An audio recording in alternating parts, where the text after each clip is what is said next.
하나님께서 나를 사랑하십니다. 나도 하나님을 사랑합니다. 하나님 앞에서 나는 존귀한 자입니다. 내 옆에 있는 분도 존귀한 자입니다. 사랑합니다. 축복합니다. 한 번 더 사랑합니다. 축복합니다.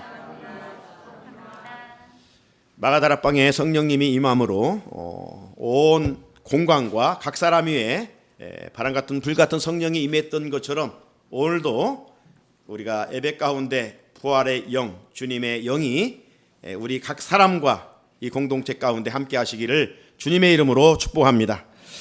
오늘 말씀의 제목은 이 마지막 절에 있는 말씀인데요. 내 마음을 넓히시며, 내 마음을 넓히시며, 이런 주제를 가지고 함께 말씀을 전하고 듣고자 합니다. 여러분, 우리 듣는 말 중에 같은 값이면 다 홍침하다, 이런 말 있죠?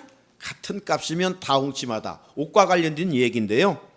옛날에는 이 푸른색은 그 술집의 여인들, 좀 천한 여인들이 그 푸른색 옷을, 치마를 입었답니다. 반면에 왕가의 여인들은 치마를 입되 이 붉은색 옷을 입었다는 것이죠. 그래서 이왕 치마를 입을 바에는 붉은 치마를 입는다, 이 말이죠. 우리 사람도 얼굴도, 즉 외모도 아름답고 또 마음도 고우면 금상첨화죠. 말할 것도 없지요. 그런데 문제는 뭐예요?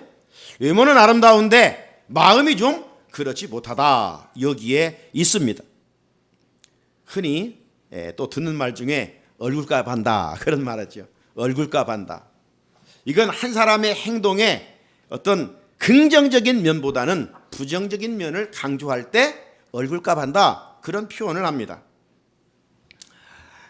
이전 유행가에도 보면 얼굴이 예뻐야 여자냐, 마음이 고와야 여자지, 이런 노래도 있죠. 마음이 고와야 여자지. 어찌 마음이 여자만 고와야 되겠어요? 우리 모두 마음이 고와야 되고 아름다워야 되겠죠. 아무튼 우리 인간은 본능적으로 이 아름다움을 추구하는 존재이죠. 아름다운 모습 보기 좋습니다. 그래서 유머를 가꾸고 단장하죠. 오늘날에는 참 의학의 힘을 빌려서 좀 얼굴이 안 생겨도 좀 아름답게 만들어 가기도 합니다. 문제는 어디에 있을까요? 내면은 가꾸지 않는데 외면에만 관심을 갖는 데 있습니다. 자, 이러한 사상 속에서 우리 그리스도인들은 어떻게 살아가야 할까요? 외모보다는 마음을 아름답게 가꿔야 됩니다. 썩어질 육신보다는 하나님이 바라보시는 우리의 영혼을 가꾸는 일에 더 관심을 가져야 합니다. 왜? 하나님은 외모를 보고 평가하시는 것이 아니라 우리의 중심을 보시고 우리의 마음을 보시고 평가하시기 때문입니다. 성경에 보게 되면 많은 사람들이 등장하는데 참 아름답고도 또 마음도 고운 한 여인을 찾아볼 수가 있습니다.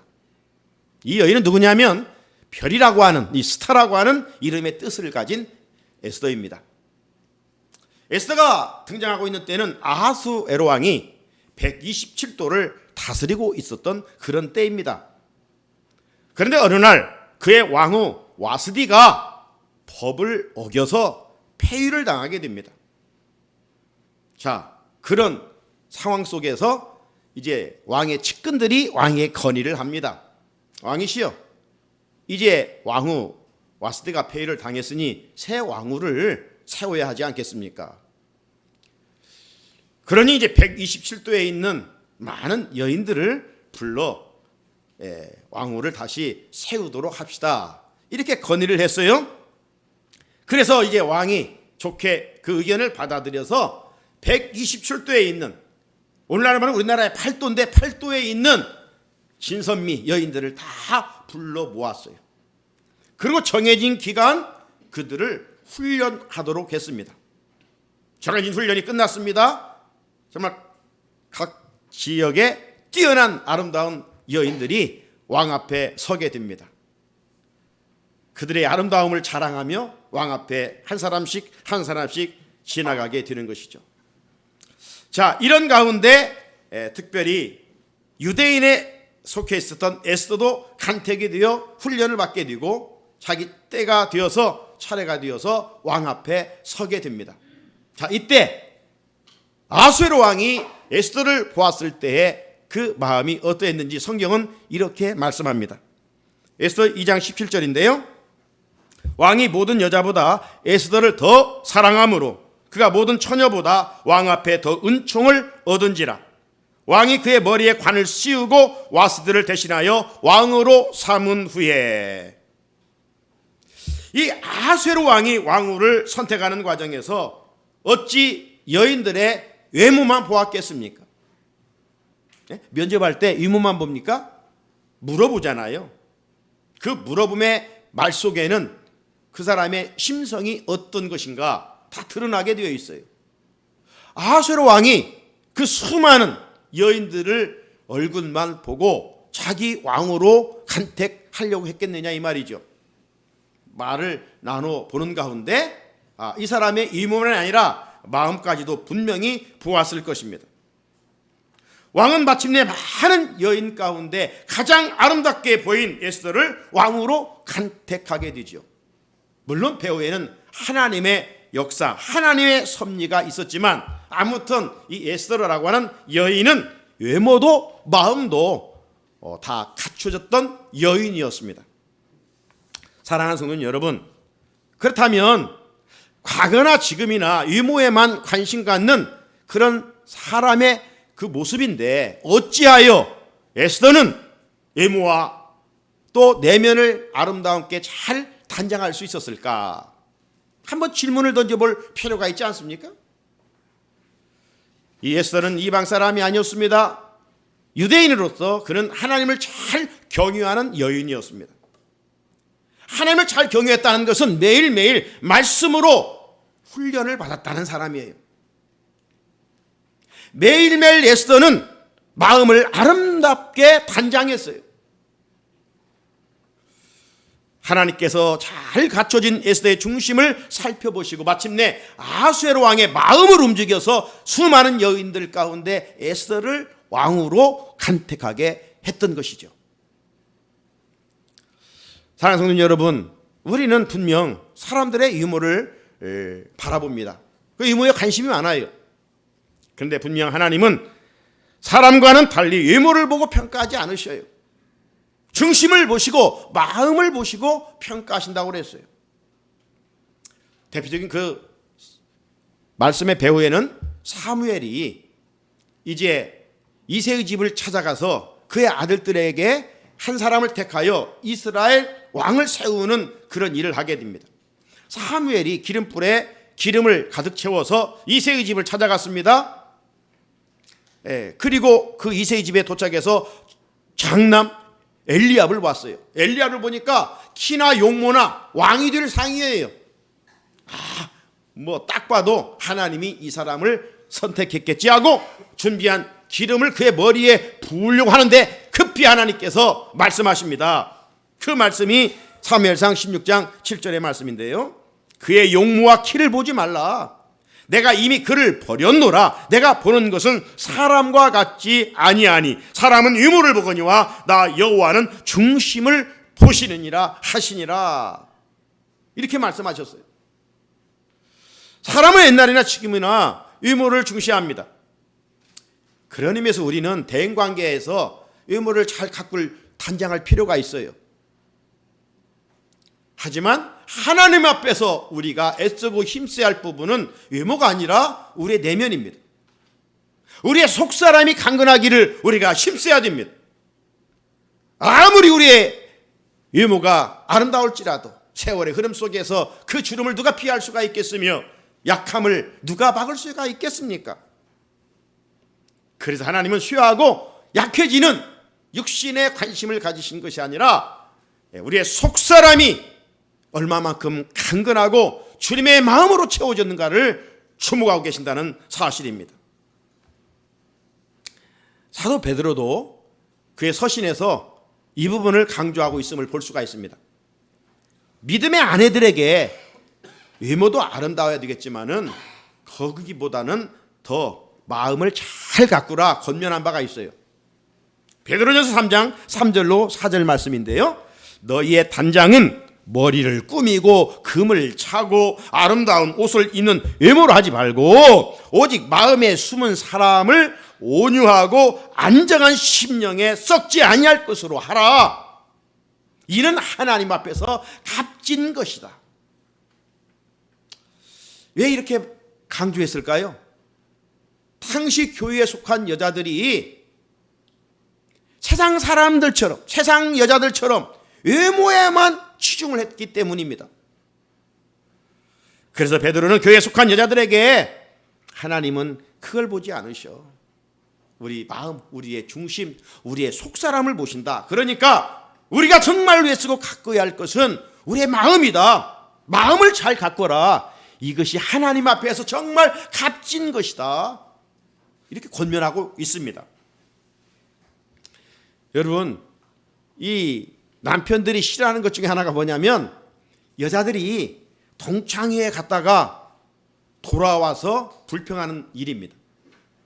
오랜만에 이제 동창들을 만나고 왔으면 집에 돌아와서 남편 앞에 얼굴을 기쁘게 웃으면서 이야기를 해야 되는데 그렇지 않다는 거예요. 입 한자 내놓고 불평을 하는데 우리 친구 누구는 남편 잘 만나가지고 다이아 반지 끼고 다니고 손에 물도 안 묻히고 산단다. 이렇게 이제 막 불평하니까 동창회만 간다면 남편들이 별로 반갑지가 않다 이거예요. 여러분, 이렇게 불평하는 사람은 마음이 병든 사람이고 마음이 왜곡된 사람입니다. 마음이 건강하지 않은 사람이에요. 마음과 중심이 보이는 세상 것의 가치를 두고 살기 때문에 뭐가 없으면 열등감에 빠져 살아가는 겁니다. 열등감은 아주 무서운 거예요. 하지만 마음이 건강한 사람은 보이는 것으로 마음이 상하지 않습니다. 보석이나 물질의 가치를 두는 것이 아니라 내 존재를 최고의 가치로 두고 자존감으로 살기 때문입니다. 그리스도인들은 어떤 열등감에 빠져 사는 것이 아니라 내가 하나님의 자녀라고 하는 것, 하나님이 나를 정말 사랑하고 있다는 것, 나는 천국 시민권을 소유한 영생을 가진 자라고 하는 이런 자존감을 가지고 살아가는 거예요. 그러니까 환경을 뛰어넘어 감사할 수밖에 없고 기뻐할 수밖에 없는 거예요. 이게 예수를 제대로 믿는 거예요. 여전히 세상에 보이는 것에 우리가 관심을 가진다면 아직도 우리 신앙이 제대로 되지 않는 거예요. 말씀의 가치관이 아니라 세상 가치관에 물들어 여전히 살아가고 있다는 증거예요. 사랑하는 성도 여러분, 하나님은 오늘 우리에게 말씀합니다. 오늘 거룩한 주일을 맞아 우리 마음이 좀 넓어지기를 원하셔요. 우리 마음이 바다처럼 넓어지시기를 원하셔요. 우리 마음이 건강하기를 원하셔요. 우리 속사람이 강건하기를 원하셔요. 마음이 간장 담는 그릇처럼 작아서야 되겠고 밴댕이처럼 우리 마음이 좁아서야 되겠습니까? 그런데 타락한 인간의 마음은 종지기처럼 작고 밴댕이처럼 좁아요. 이런 추한 마음들을 어떻게 회복할 수 있겠습니까? 무엇으로 이런 마음을 고칠 수 있겠습니까? 이런 마음을 치유하고 회복할 수 있는 것은 하나님의 말씀입니다. 하나님의 말씀. 말씀은 우리를 새 사람으로 회복시켜 주시고 말씀은 마침내 예수님의 마음을 품게 하십니다. 예수님의 마음을 닮은 자는, 예수님의 마음을 품은 자는 나 중심에서 벗어나 항상 다른 사람 중심이죠. 이기적인 마음을 십자가에 못 박고 다른 사람을 나보다 더 귀히 여길 줄 아는 이타적인 마음을 가지고 살아갈 수밖에 없습니다. 그래서 오늘 본문에 보게 되면 시인은 말씀이 그의 마음을 바다처럼 넓게 해 주었다라고 간증하고 고백하고 있습니다. 다른 게 아니에요.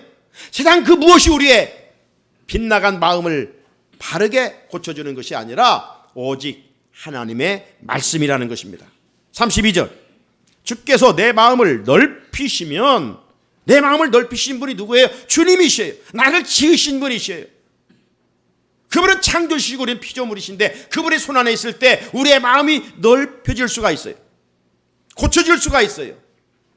그러면 어떻게 돼요? 내가 주의 계명들의 길로 달려가리이다.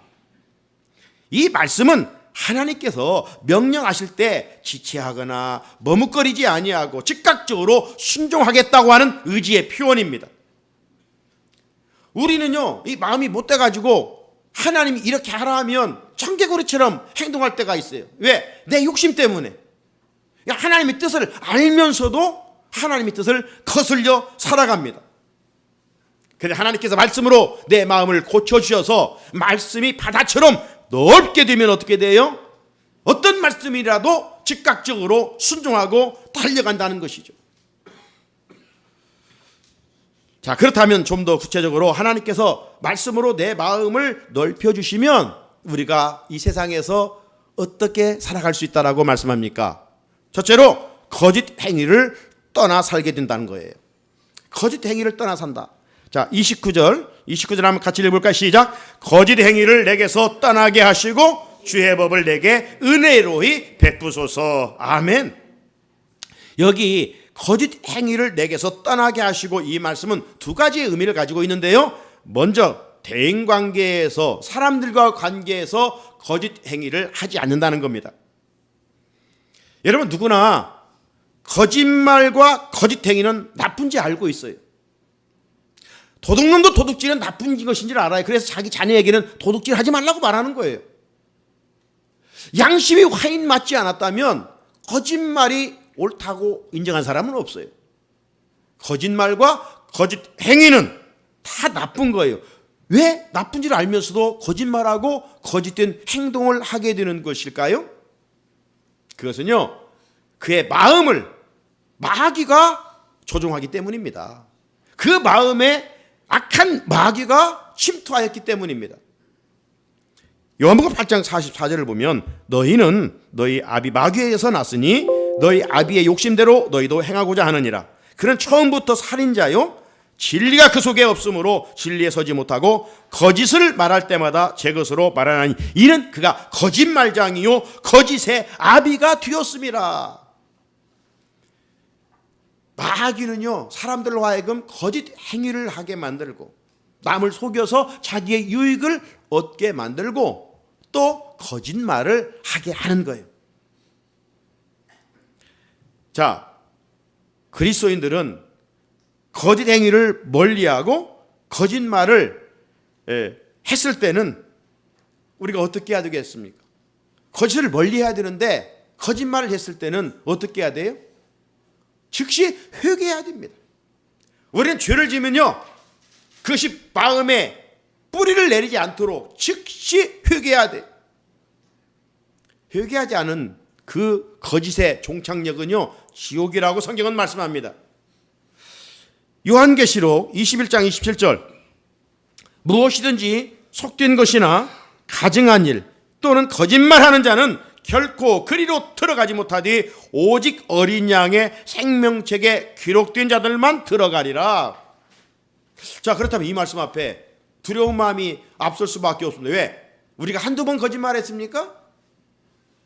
우리가 한두 번 거짓 행위하며 지내왔습니까? 자, 그렇다면 우리는 다 지옥 들어갈 수밖에 없어요. 지옥 들어가야 마땅하죠. 그런데 우리는 지옥 대신 이제 천국에 갈 수 있게 됐는데 그건 뭡니까? 내 능력입니까? 내가 뭐 남보다 의롭게 거룩하게 살았기 때문입니까? 아닙니다.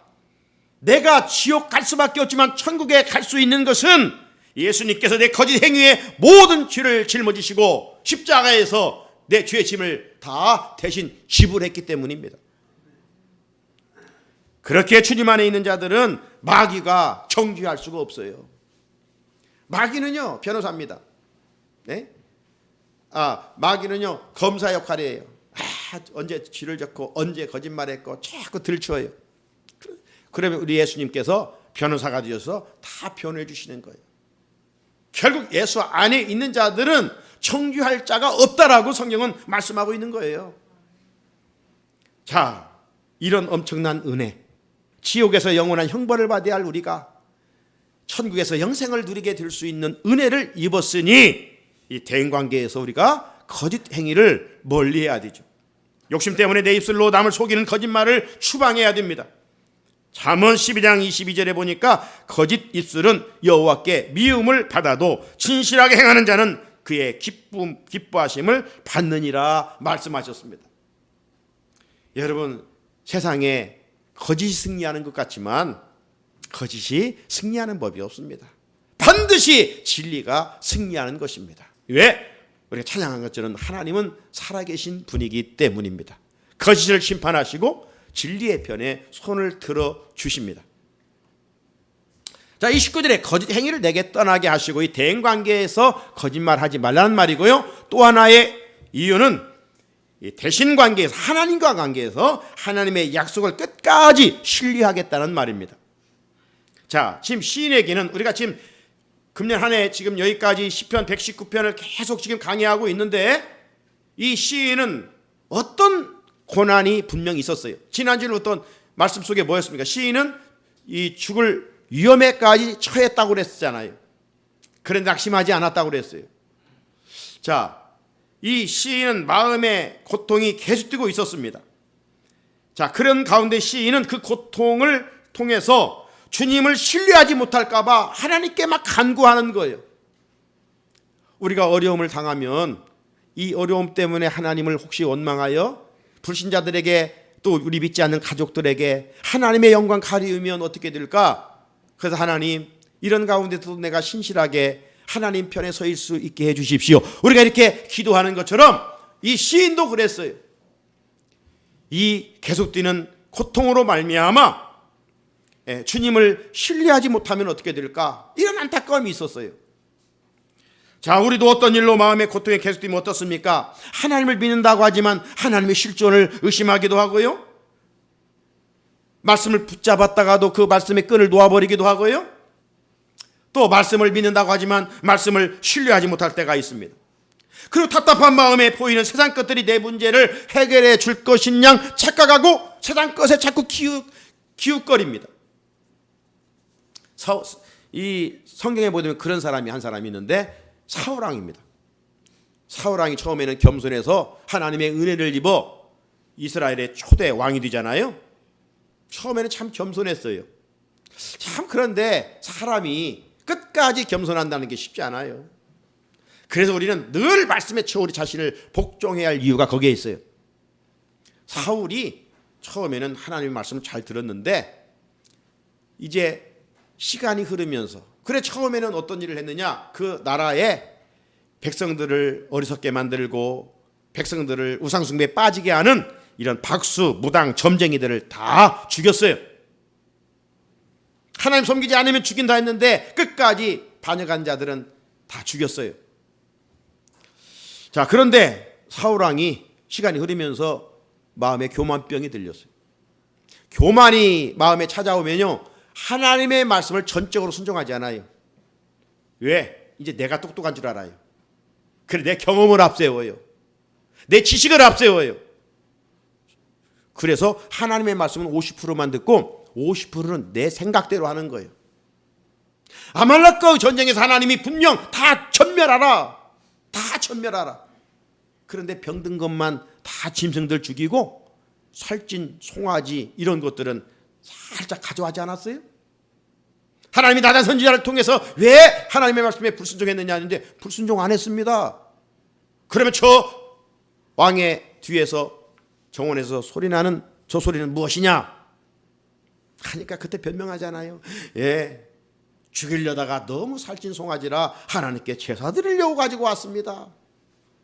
자기 욕심대로 끌려서 자기 재산에 목록에 넣으려고 가져온 것을 지적질 당하니까 이제는 핑계대는 거예요. 하나님께 제사 드리려고.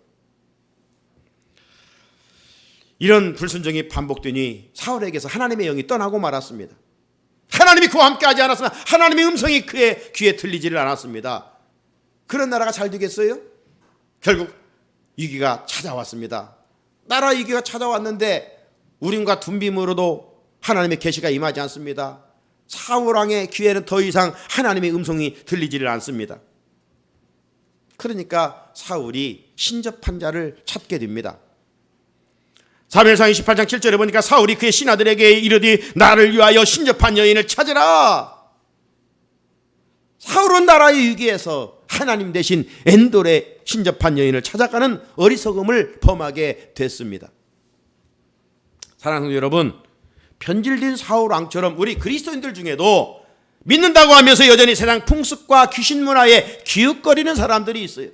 연초문을 보면 토종 미교를 본다든가, 또 집안 대소사에 앞두고 점쟁이들을 찾아간다든가, 자신들 결혼 앞두고 사주팔자를 보고 이사를 보는데 나를 잡습니다.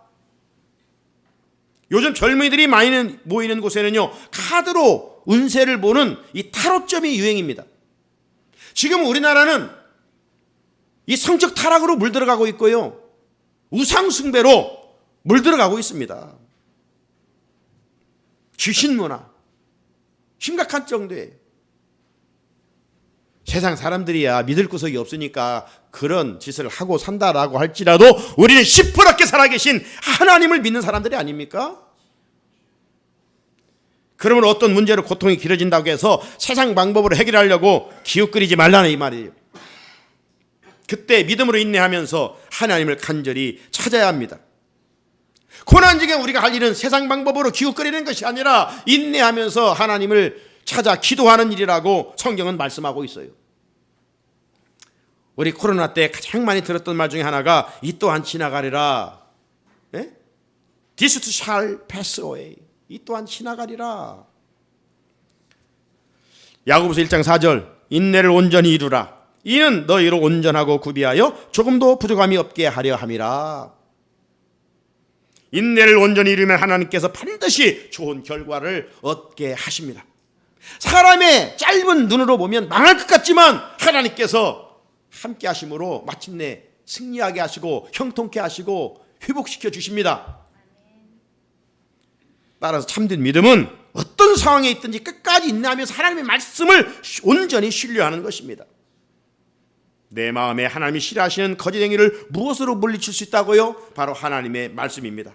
그래서 시인은 주의 법을 내게 은혜로이 베푸소서, 주의 말씀을 은혜로이 베푸소서 간청했던 거예요.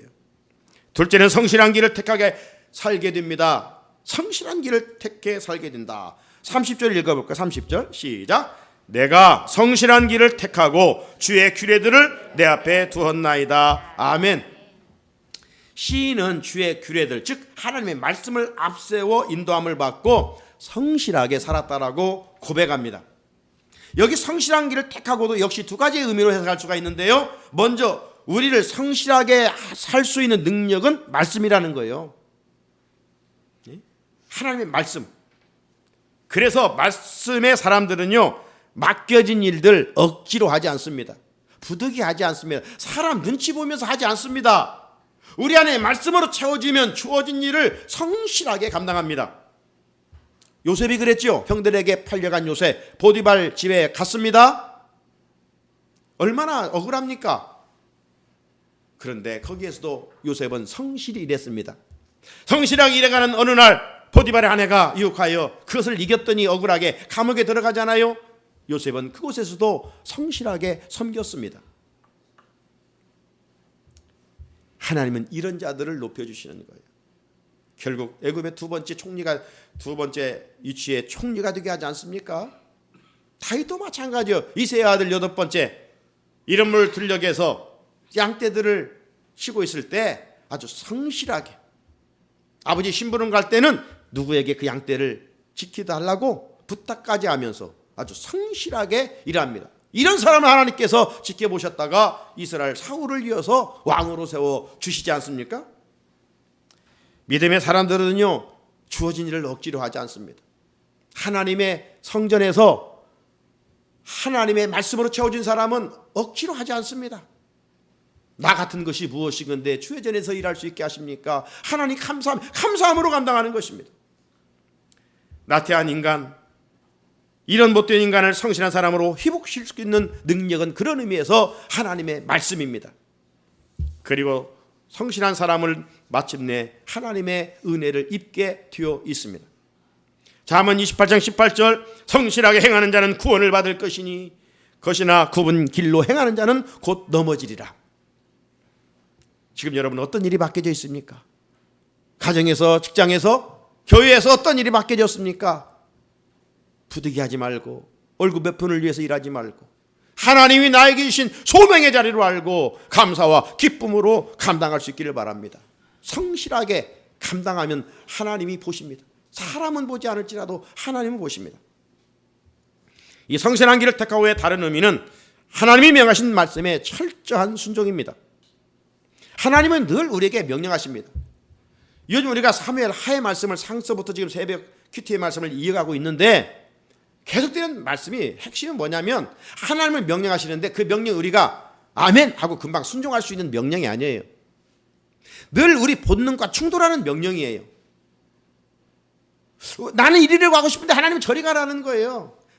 내가 이리 가야 내가 손해 안 보고 유익할 것 같은데 하나님은 이쪽으로 가라는 거예요. 내가 판단해 보면 이쪽으로 가면 손해 볼 것 같아요. 망할 것 같아요. 안 될 것 같아요. 빠질 것 같아요. 죽을 것 같아요. 그러니까 하나님은 자꾸 이쪽으로 가라는 거예요.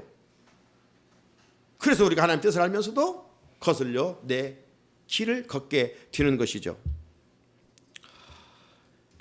하나님 말씀 앞에 여러분 취사 선택하지 말기 바랍니다.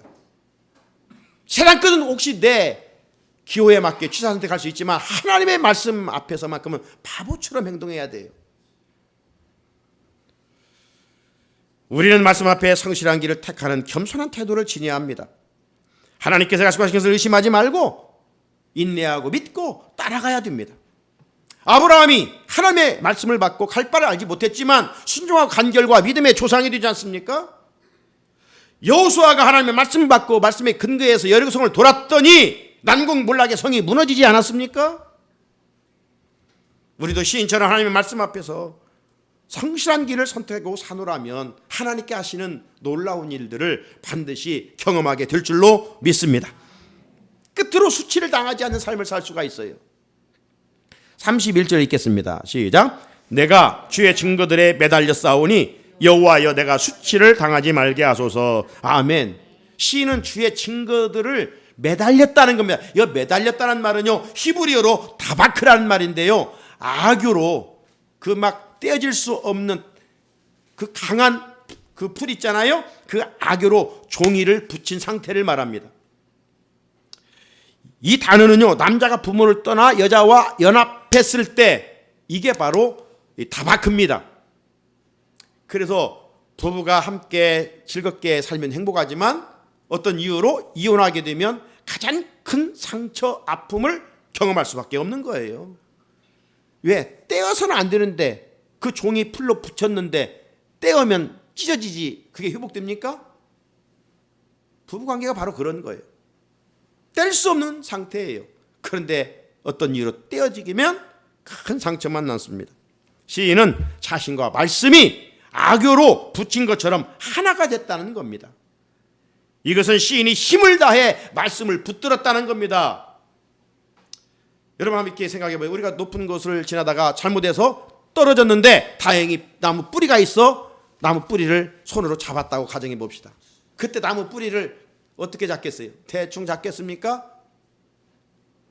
놓으면 땅 떨어져 죽는데 얼마나 꽉 잡겠습니까? 젖 먹던 힘까지 내서 꽉 붙잡고 있을 거 아니에요? 시인은 이런 마음으로 말씀을 붙잡았다는 거예요. 그렇지 않으면 죄를 짓기 때문입니다. 우리도 시인처럼 죄를 멀리하고 하나님 자녀답게 살기 위해서는 어떻게 해야 될까요? 금년의 구체적인 말씀의 실천사항, 특별히 말씀을 마음에 새기고 말씀을 앞세우고 세상 썩어질 것 손에 잡지 말고 하나님의 말씀, 영원한 생명의 말씀을 붙잡고 살아야 됩니다. 올해 피오처럼 말씀의 생기로 살아나 주님을 바라봐야 수치를 당하지 않습니다. 시편 25편 3절 주를 바라는 자들은 수치를 당하지 아니하려니와. 사랑하는 성도 여러분, 하나님은 오늘 우리에게 원하시고 바라는 것이 있습니다. 우리의 마음이 넓어지기를 원하십니다. 우리의 마음이 바다처럼 넓어지기를 원하십니다. 나밖에 모르는 이기적인 욕심 많은 변질된 마음을 그렇다면 무엇으로 회복할 수 있겠느냐? 오늘 시인은 간증하고 고백합니다. 내 마음을 넓게 하는 것은 오직 하나님의 말씀이라고요. 전능하신 하나님의 말씀, 창조의 에너지인 말씀으로 회복할 때 우리는 거짓 행위를 물리치고 성실한 길을 걷고 수치를 당하지 않는 삶을 살 수 있다고 말씀하십니다. 이 말씀의 은혜와 능력이 오늘 말씀 듣는 우리 가운데 임할 수 있기를 주님의 이름으로 축복합니다. 하나님 아버지, 오늘도 예배의 자리에 우리를 세워주시고 이 강단을 통하여 하나님의 말씀을 듣게 해주시니 감사합니다. 누가 판단하기 전에 내가 내 자신을 봐도 얼마나 우리 마음이 삐뚤어져 있고 못돼 있는지 내가 더 잘 알고 있습니다. 하나님은 오늘 우리 마음이 넓어지기를 원하십니다. 우리 마음이 회복되기를 원하십니다. 이 마음을 세상 것으로 고칠 수 없고 오직 하나님의 말씀밖에 없다 하겠사오니 말씀 자체이신 예수님의 영으로 우리 가운데 충만하게 채워주시사 우리의 행위에 하나님의